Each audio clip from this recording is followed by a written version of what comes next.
everyone. It's good to see all of you here. Thank you very much for coming.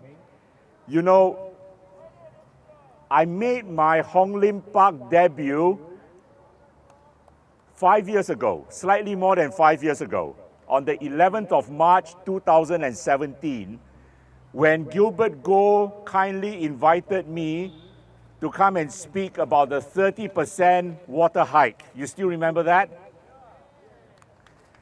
Well, I'm very happy to be back here again, this time to speak about an issue which is no less critical. It's been a long time. I think it's been about 3.5 years since I last spoke here. But it is good to be back and to see all of you energized again. But we meet at a very critical time, my friends, because we are now in a situation where many Singaporeans are struggling to make ends meet. And rarely, I think very few of us have ever lived through a time when there has been such massive inflationary pressures in our times.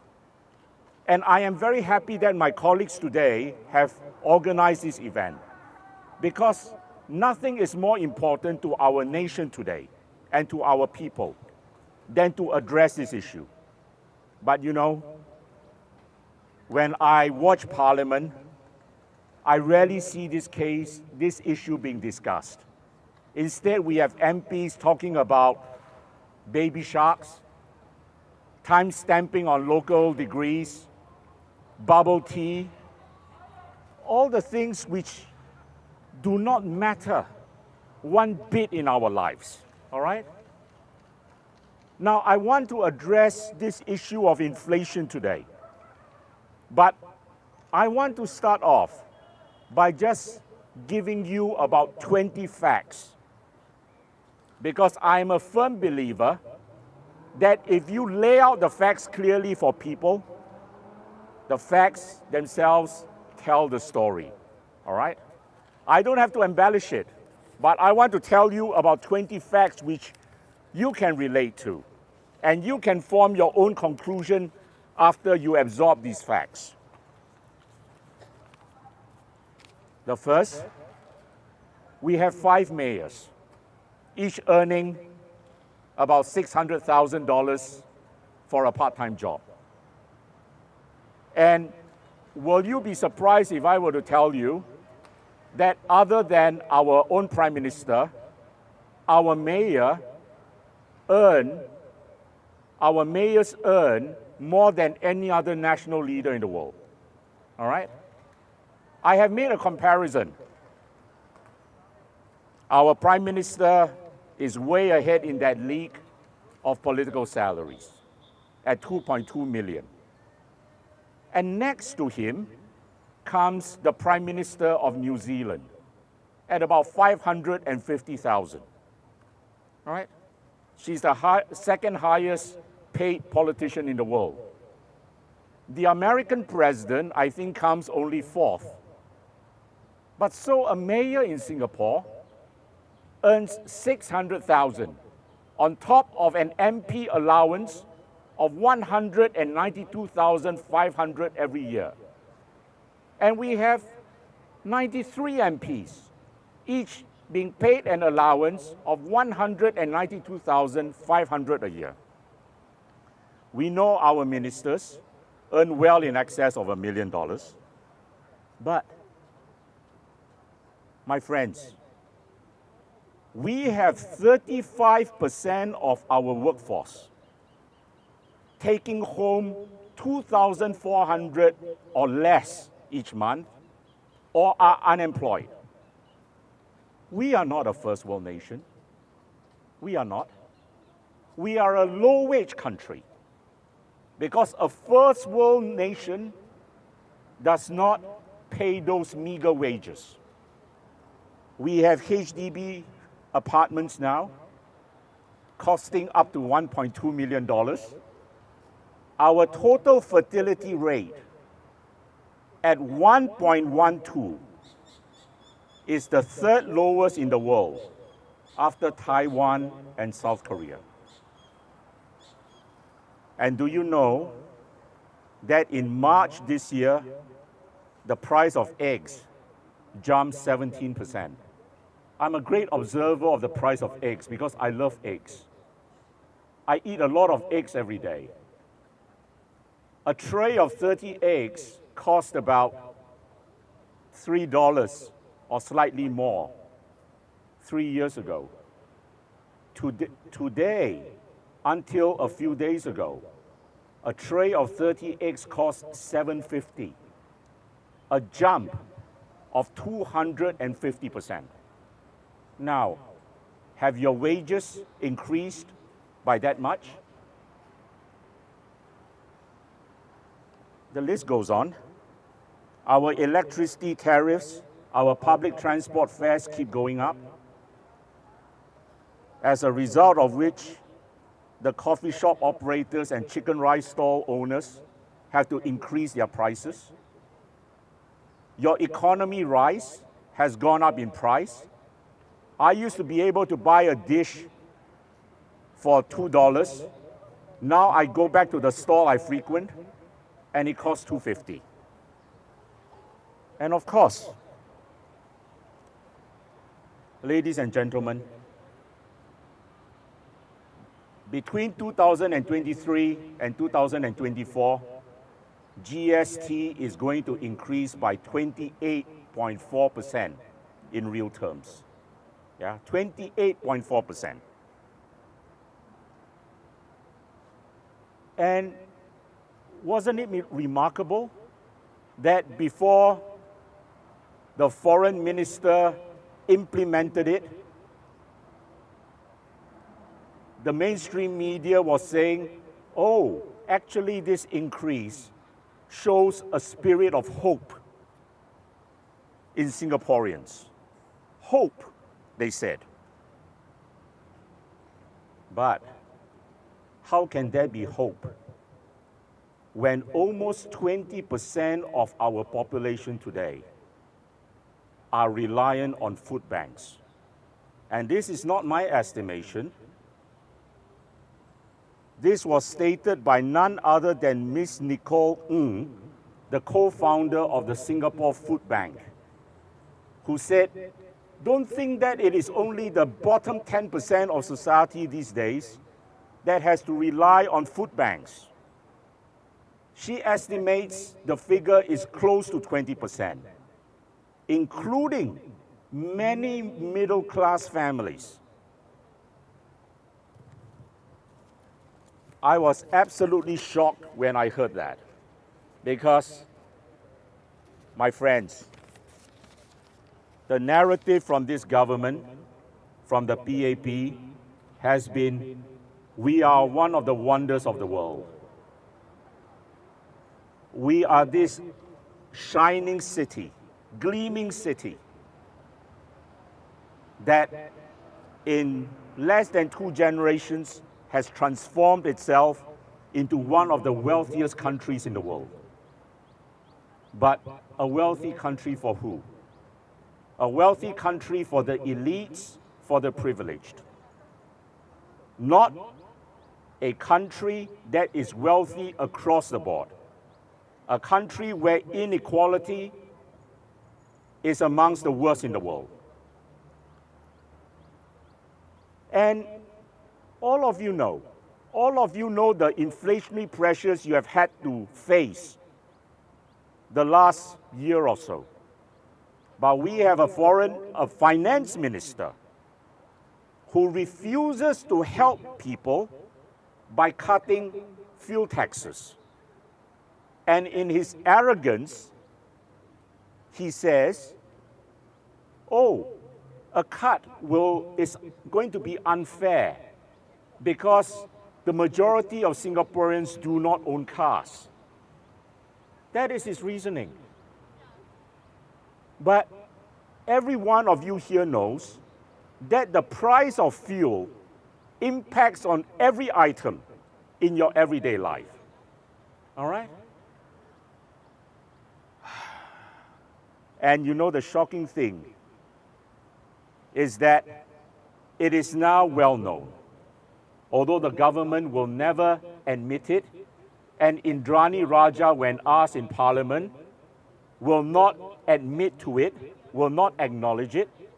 We are a country that is supposed to have between $1.4 to $1.5 trillion in reserves.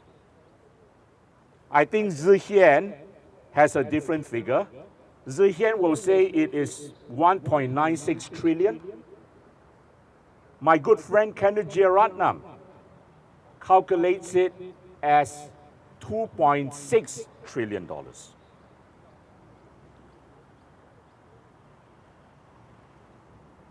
And we are a country with no minimum wage. And we are a country which for 6 to 7 straight years was the most expensive country in the world. And we are a country where in 2020, the International Labour Organization said there was 1.427 million foreign workers, constituting 38% of our workforce. I think Zi Hian may again have a different figure into the 40s when you acknowledge that the PRs are not in this calculation, all right? The government tries to subsume PRs as locals. And you know something, my friends? I was even more amazed when I came across a set of statistics 2 days ago. Do you know that 43.14% of our population today are made up of immigrants, compared to 24.14% in 1990. At that juncture when Lee Kuan Yew handed over to Goh Chok Tong, a relative change of 79%, all right?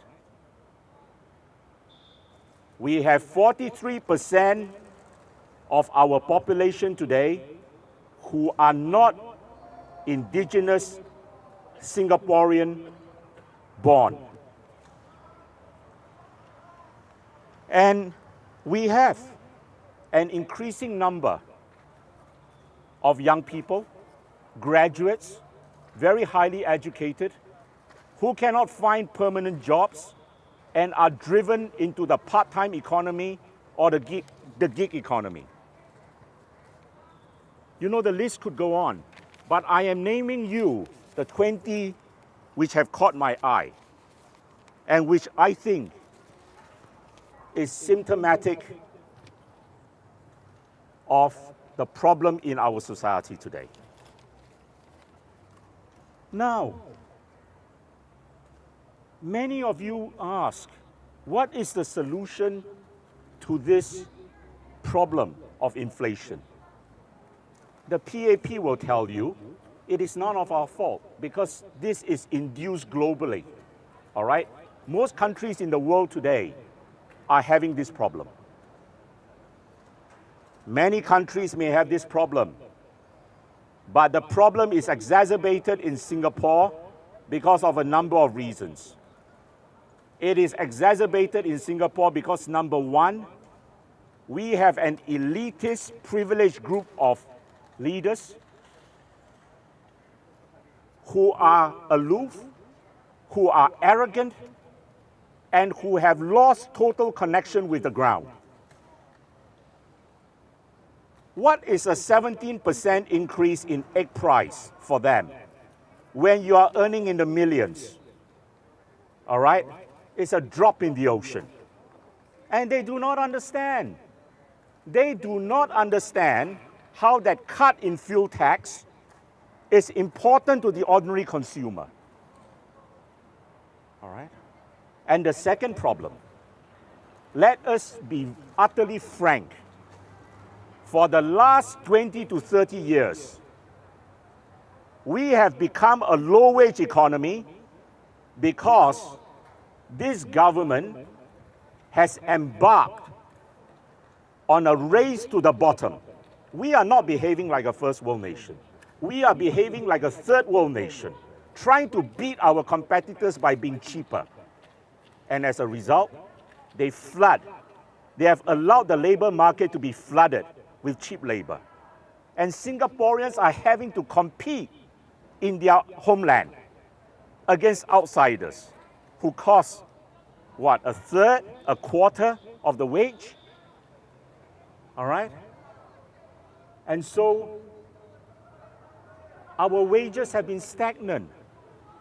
We have low wages. How are you going to keep up with this inflation? And my friends, don't think that this is a passing problem. Don't think that. This is a problem that is going to persist for at least a few years. And do you think Singaporeans are this bottomless pit who will always have the cash to be able to afford the outlay? What happened yesterday? The Indonesians have banned the export of palm oil, right? Because they say they have to control their domestic prices. Their domestic prices were shooting through the roof. They have banned it. And this brings me back to a story my Indonesian uncle always told me. He said, Suharto was president for 32 years because he kept the prices of three things affordable: cooking oil, rice, sugar. If I am a commentator, I will add to that. I think to the Indonesians, the fourth most important item is probably chili. And the fifth, tempeh. But if you do not keep the essential items affordable, there is going to be problem in society. Yeah? Which is why I keep on going on about the price of eggs. Because to me, that is a good indicator. But what are we going to face in the coming months? So the price of cooking oil is going to shoot up because Indonesia is the biggest producer of palm oil. Yeah? And now, because of the COVID lockdown in China, you're going to have more supply chain problems. Chan Chun Sing talks about it.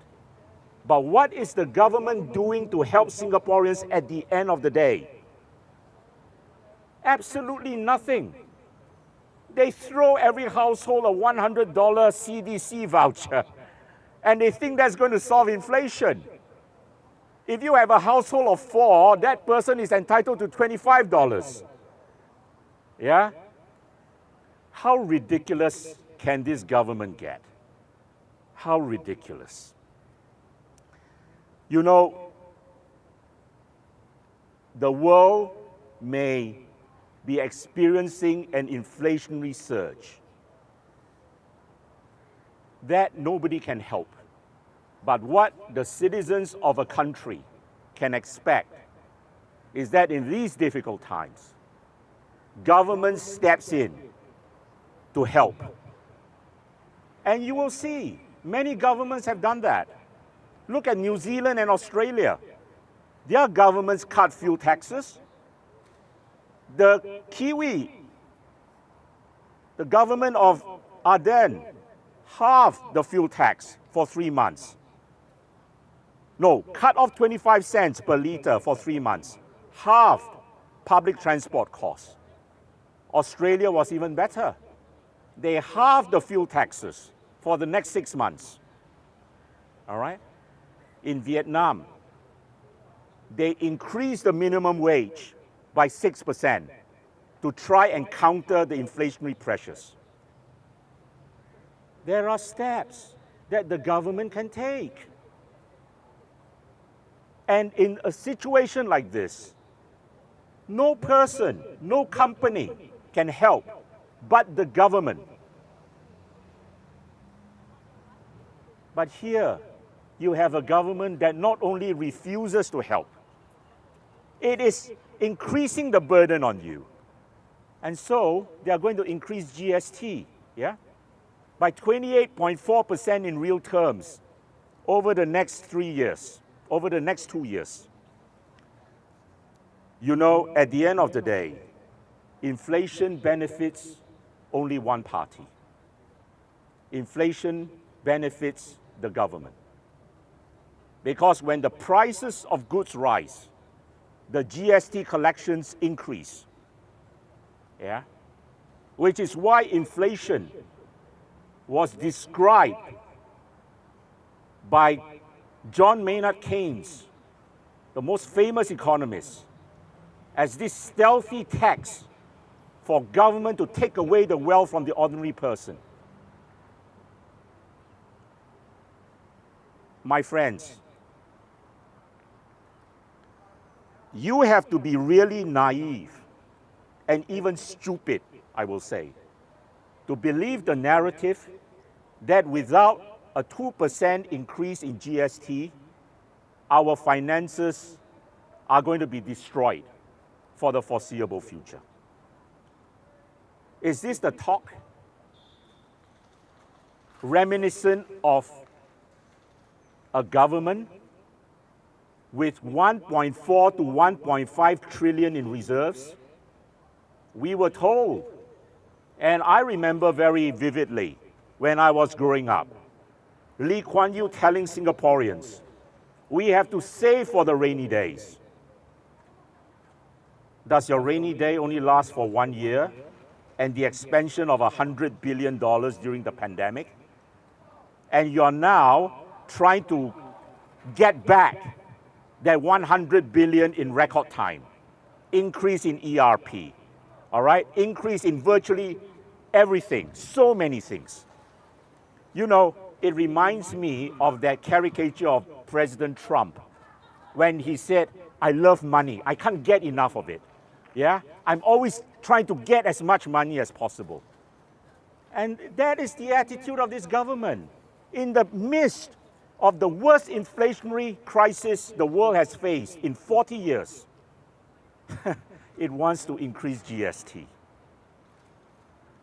And we have not seen the last of the price increases, yeah? Over the next 2 years, you are going to see prices in Singapore keep on increasing. So, my friends, I am not sanguine about the prospect. I think we are in for a difficult period of time for 3 to 4 years, at least. And who knows? Who knows how the world situation is going to pan out? Who knows what's the outcome of the Ukraine-Russia war? Whether there are going to be any other tensions in the world, for example, China and Taiwan. All right? But in the meantime, ask yourself this. Are your wages increasing to match inflation? Are your savings increasing to match inflation? You know, inflation was 4.3% in February 2022. The CPF rate remains at 2.5%. Yeah? That means every month, every year, your money remains in CPF, you are getting poorer and poorer. All right? What is the solution? What is the solution, you may ask? I suggest there are at least 5 avenues we ought to tackle this problem. First of all, and you may not think that this is related to inflation, but it is. I say, slash public salaries. It has been people's voice position that we must slash the salary of the Prime Minister by 70%.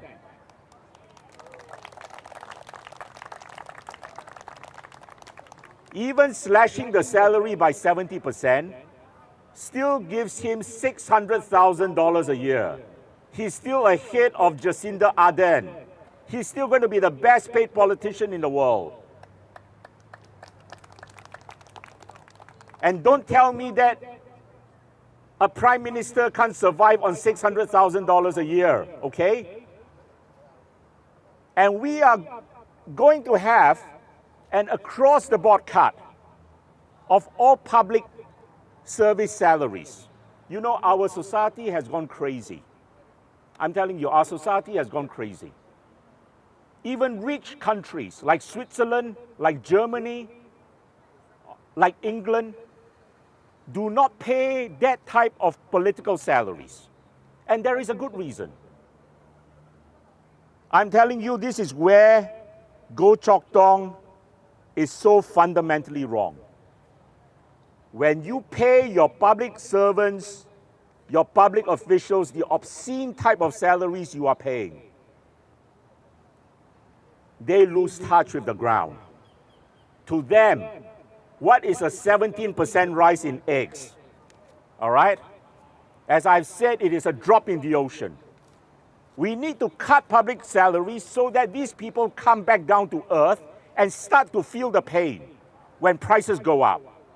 And then they will start thinking of real solutions for the people instead of giving out $100 CDC vouchers. Yeah? And secondly, although you may think that this is far-fetched, but I tell you it is not. We need to change government. We need to change government. You know, this situation is going to erupt into a very serious problem. And it is going to be the PAP's own making. Because for 50, 60 years, they have built this model of a low-wage economy. And Singaporeans have no room. Singaporeans have no room to maneuver, to meet the inflationary pressures. We are going to have to become a genuine first world nation where decent wages are paid, where there's a minimum wage. All right? And third, we are going to have to start. What the second point leads to is the third. We have to stop importing these low-wage foreign workers into our country. Why do you think that PV, People's Voice, is against SECA?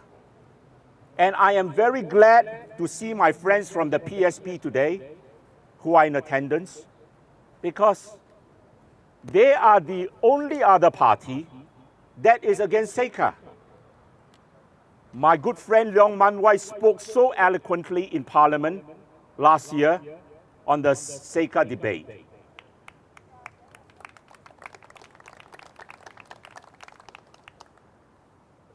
Ladies and gentlemen, we cannot have a situation where the number of EP holders from India increased from 13 to 26% between 2005, I think, to 2019 or 2020. These are good jobs which should go to Singaporeans. All right? They are the jobs of the future. Tan See Leng tried to suggest, all over the world, countries are in competition for this IT talent. Well, I want that IT talent to come from Singapore, not from India. We have to. We cannot always rely on foreign talent. And what becomes of the local talent who were educated in two of the best universities in the world? All right, NUS and NTU. Today, those two universities are ahead of many Ivy League universities. NUS is not far behind Cambridge. I think Cambridge is ranked 6 or 7 and NUS is ranked number 9 or 10. Why is our local talent losing out to this so-called foreign talent? I am being very courteous today by addressing them as foreign talent because I made a vow last year never to call them foreign talent. I call them foreign workers. It is not because I'm xenophobic or racist or unwelcoming. I have lived in many countries in the world, all right? As you probably know. I have traveled extensively. I can call myself a global citizen if I want to, but I do not speak for foreigners.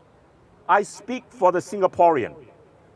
Unlike the PAP, who's always telling us in every second sentence how we must be welcoming the foreigner. I say enough is enough. You now have a big group of Singaporeans, young Singaporeans, well-educated Singaporeans, who cannot even find good permanent jobs.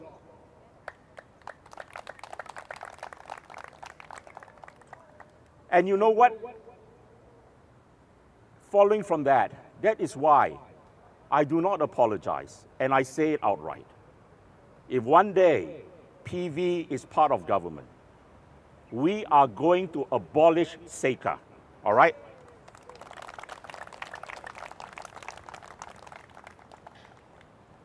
Another thing we must do. You know, in crises like this, we must not increase GST. We must instead lower GST. We must lower GST for necessary items like fuel. And in fact, we must abolish GST on essential items like food. You know, for a $3 billion revenue through the added increase in GST, this government is putting countless number of Singaporeans in a perilous state, all right? It doesn't want to admit that. But what conclusion can you draw when 20% of your population are having to rely on food banks? I think that is shocking. So, my friends, the problem is a serious one. It is a very serious one, which will not abate in the coming months. So do not believe the MSN when it tells you that this is a passing phase. The problem now for Singaporeans is how do you find that extra dollar to be able to afford your necessities in life? I have given you a few of my proposed solutions. I think that these are reasonable proposals. You know something? A government with $1.4, $1.5 trillion, all right? If it wants to, it can basically feed the country for at least a good 4 to 5 years. Take that time, nurture our local talent, make us world beaters, instead of always saying that there's a mismatch of skills and our Singaporeans are not up to the task. I think that is the height of irresponsibility when you have given up on your own people. So I thank you all for your attention and I leave you with that. Thank you very much.